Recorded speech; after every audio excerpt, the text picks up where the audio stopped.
Нурлан Кадыров: каралардын күнү бүттү.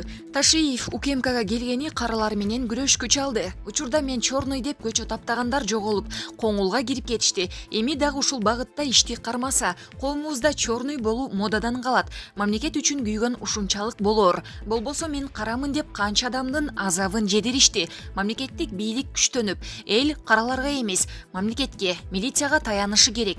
Кылмыштуулук менен күрөшкөн орган МВД бул багытта чабалдыгын көрсөтүүдө. Эми алар дагы Ташиев жетектеген УКМКдан үлгү алып, күрөшүүгө өз салымын кошот деп ишенели. Кандай болгон күндө да элге жардам кылган, алардын тилегин ишке ашырган Ташиев азамат экен.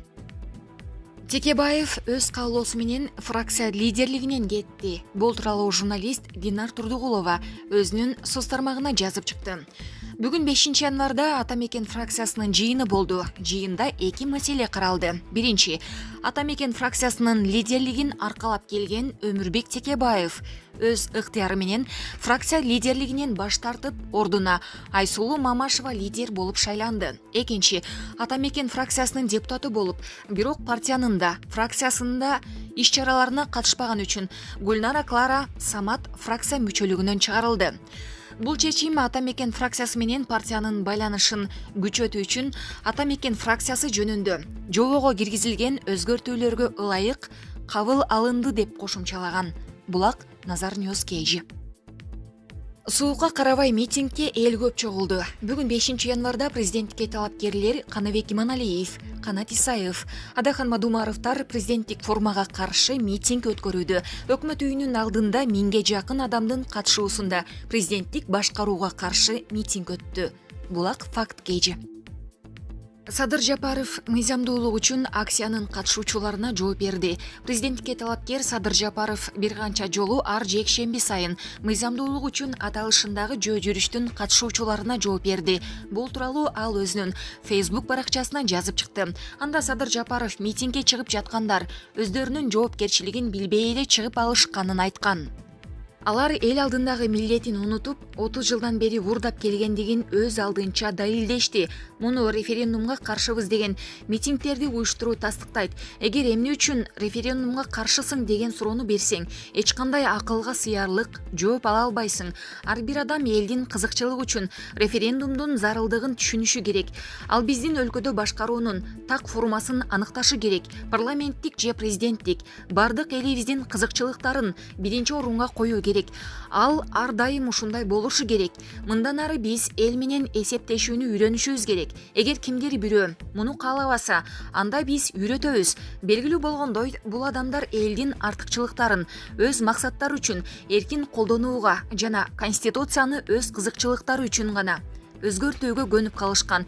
Эми алар бекер тамактануучу жайдан айрылууну көздөп, пайдасыз, үмүтсүз митингтерди уюштуруп, айласыздан күрөшө башташты. Буга байланыштуу мен аракет кылбагыла. Адамдар илгертен ойгонуп, силердин тымызын ниетиңерди эбак түшүнүшкөн, эч нерсе жардам бербейт дегим келди деген билдирүү калтырган. Булак медиа центр Кейжи. Тилекмат Кудайберген уулу: жетим тоодо дагы кандай кен байлыктар бар белгисиз. Жетим тоо кенине чалгындоо иштери жүргүзүлүп, ал жакта кандай кен байлыктар бар экендиги жалпы коомчулукка жарыялансын. Мындай пикирди жетим тоону коргоо кыймылынын жетекчиси Тилекмат Кудайберген уулу маалымат жыйында билдирди. Анын айтымында бүгүнкү күндө аталган кен чыга турган жайды изилдебей туруп, иштетебиз дегендер болуп жатат. Биздин уюм бүгүн чечим кабыл алып, аны маалымат жыйында айтып жатабыз.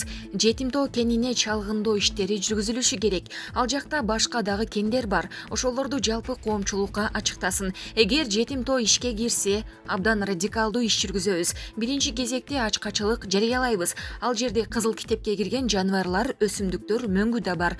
Ал байлыктарды сактап калуу керек. Аталган кенге 50 жылдык мораторий киргизүү талабын көтөрүп жатабыз, деди жетим тоону коргоо кыймылынын жетекчиси Тилекмат Кудайберген уулу.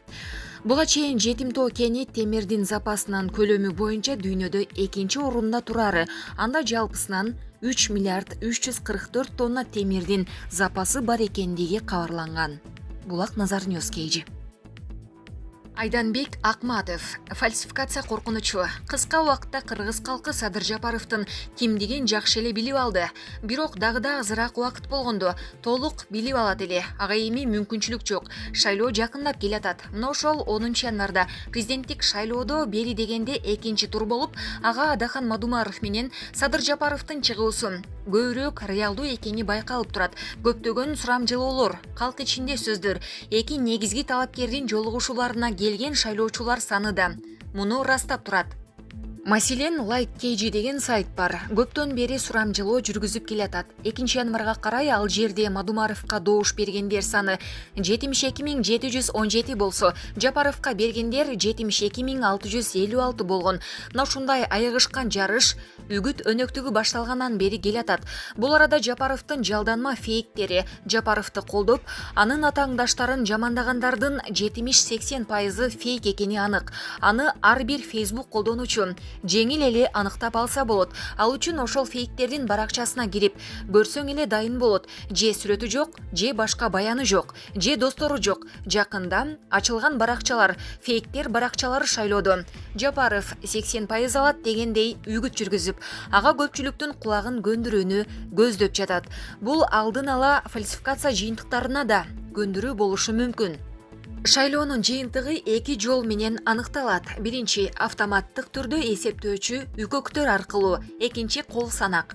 Автоматтык түрдө эсептөөчү үкөктөрдөн келген маалыматтар бир серверге топтолот. Ал серверди көзөмөлдөөчү адис бар. Ал адисти көзөмөлдөөчү бийлик бар. Бийлик болсо шайлоо жыйынтыгын кантип болбосун өздөрү каалагандай чыгарууга абдан кызыктар. Негизи президенттикке талапкерлер байкоочуларын мына ошол серверге аны көзөмөлдөгөн адистин үстүнөн коюш керек эле. Тилекке каршы ал серверди көз карандысыз байкоочулар көзөмөлдөбөйт. Демек компьютерге тийиштүү маалыматтар алдын ала салынып, ал бийликке керектүү маалыматты чыгарып коюшуна эч кандай тоскоолдук жок. Андай болбойт дегенге кепилдик да жок. КТРК 3-чү дебатты жок кылгандай эле. Кол санакты бурмалоону бийлик кошоматчылары мурдатан эле абдан өздөштүрүп алышкан. Анын үстүнө талапкерлер бардык шайлоо тилкелерине байкоочу кое алышпайт. Ага финансы, адам ресурстары жетишсиз. Ошондуктан 10-январдагы президенттик шайлоодо фальсификация коркунучу абдан реалдуу. Бул бийлик барына барат. Каратып туруп калпайткан адамдар шайлоонун жыйынтыгын каалагандай бурмалайт. Мындай билдирүүнү соц тармактын активдүү колдонуучусу Айданбек Акматов жазып чыкты. Эң көп арыз Садыр Жапаровдун үстүнөн түшүп жатат. Общее дело коомдук фондунун узак мөөнөттүү байкоочулары бүгүн маалымат жыйында көпчүлүк арыздар президенттикке талапкер Садыр Жапаровка келип түшкөнүн белгилешти. Маалыматка ылайык арыздар пара берүү, административдик ресурстарды колдонуу, агитаторлорду, байкоочуларды, шайлоочуларды коркутуу боюнча байланыштуу. Булак Fact.kg.